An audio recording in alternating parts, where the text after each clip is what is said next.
Welcome back to Looney Bin. My name is Looney, and my goodness gracious, why is it that every franchise that I enjoy a lot always seems to have some sort of groups of fans that just always seem to never like two female characters the same way, like, be fans of both characters.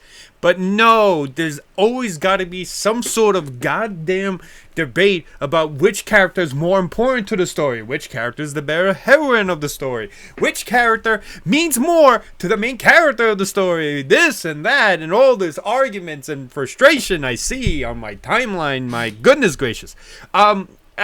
As a fan of both One Piece and Final Fantasy VII, the idea that there are groups of fans who argue time and time again about which of the two female characters are much more important to the story, who provide more value to the story, who are the actual heroines of the story, who drive the story more than the other. It's a frustrating thing to see, because I personally like both Tifa and Aerith. I'm a huge fan. I do have a preference about which ship I like more, but at the end of the day, the real thing that I really enjoy about Final Fantasy VII is the story itself. Now, does one of the female characters have a more important role? It's a weird thing to say, because it's kind of debatable, but I will say this. I do believe that both Tifa and Aerith both play an important role in the story. Now, why am I talking about this? Aside from just constantly looking at Twitter arguments about this sort of stuff. Well, there was a news report, or like an article, stating that Hamaguchi, the director of Final Fantasy VII Rebirth, wanted to give both Tifa and Aerith both equal time for the character to enjoy story-wise and stuff like that. Kind of like how they did Remake, where they specifically made it so that the player can spend equal amount of time with both Tifa and Aerith.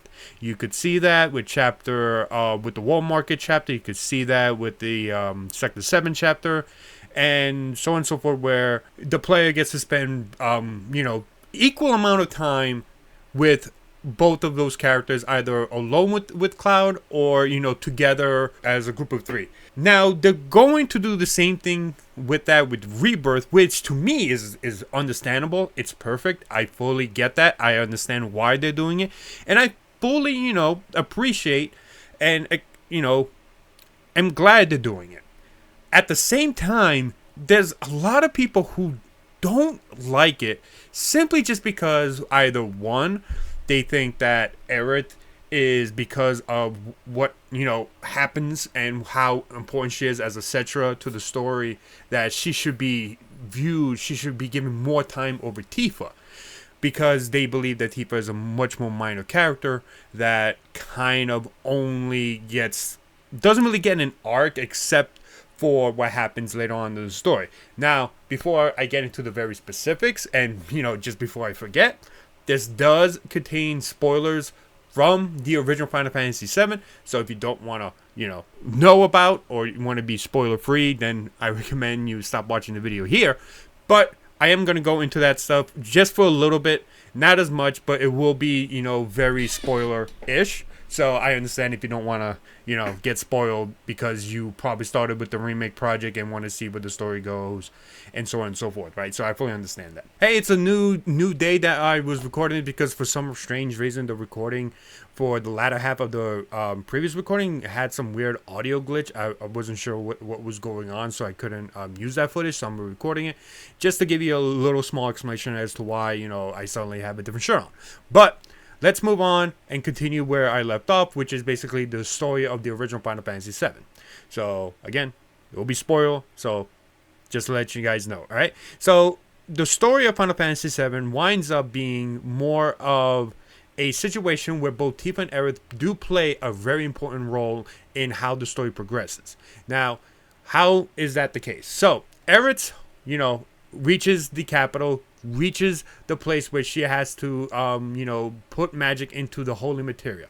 Once the holy materia turns green, then, the holy materia is be able to use, because it is a magic, right? But at the end of the day, she does and is able to get the holy materia fully working, and this happens just moments before her death, right? Moments before Sephiroth comes out and kills her. Cloud doesn't realize that until later on in a vision, right? But the good news is that Aerith does get the holy material, and it's ready to take on Meteor and, save the planet, because that's what holy is. Holy is like the greatest white magic spell in Final Fantasy lore, right? As long as, it's activated, whatever the person dreamed of, whatever the person wanted to stop, whatever threat is happening to the planet, which includes humans, by the way, then that holy is activated and it saves the planet from whatever destruction it may cause, or whatever destruction that the person wants to stop, right? At least that's my understanding of the holy material. Again, if you are more knowledgeable about that, you could definitely let me know. This is just based off of memory.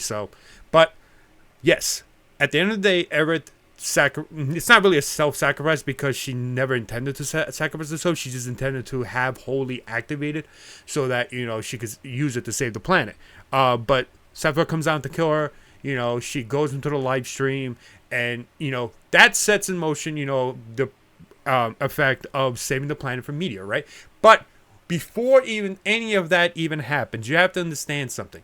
Sephiroth is the cause as to why holy does not work instantly, right? It's the reason why Sephiroth has this hold on not only holy but the black materia, so that the meteor continues to descend down to the planet. Sephiroth is the reason why holy does not work initially, why even Aerith can't do anything with the life stream in order to help save the planet, because of Sephiroth. So what does the party have to do? They have to stop Sephiroth. But how can the party stop Sephiroth without Cloud? Because at the end of the day, Cloud is the protagonist. Protagonists are the people, are the characters that move the story along. If you do not have a protagonist, then the story doesn't necessarily move along. Now, there are some stories with, two protagonists and such like that.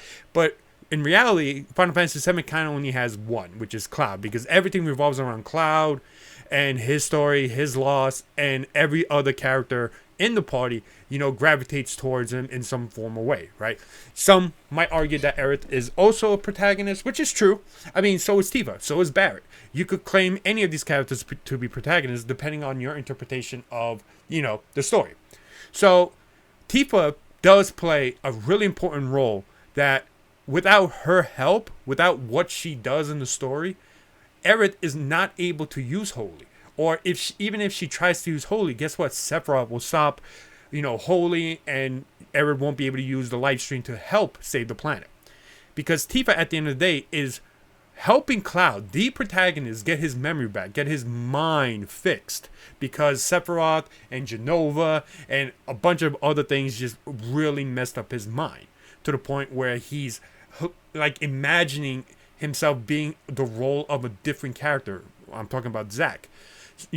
So that's why Tifa's role is very important, because she's the one who helps Cloud bring back and fix his memories. She brings him back from the Mako poisoning he suffers at the capital, at where Sephiroth summons Meteor, and she helps him. Without her help, right? Without her helping Cloud get his memories back, the events that happen at the end of the story do not happen, because as long as Sephiroth is alive, Meteor cannot be stopped. As long as Sephiroth is alive, Holy cannot be activated, or even if it is activated in some form or way, Sephiroth can easily stop it. That's why she's very important, because at the end of the day, Cloud and the party stop Sephiroth. Once they stop Sephiroth, once they kill Sephiroth, guess what happens? Aerith is now able to use Holy to stop the Meteor. Now, while she does do that, or Holy does do that, at the end of the day, it's too close.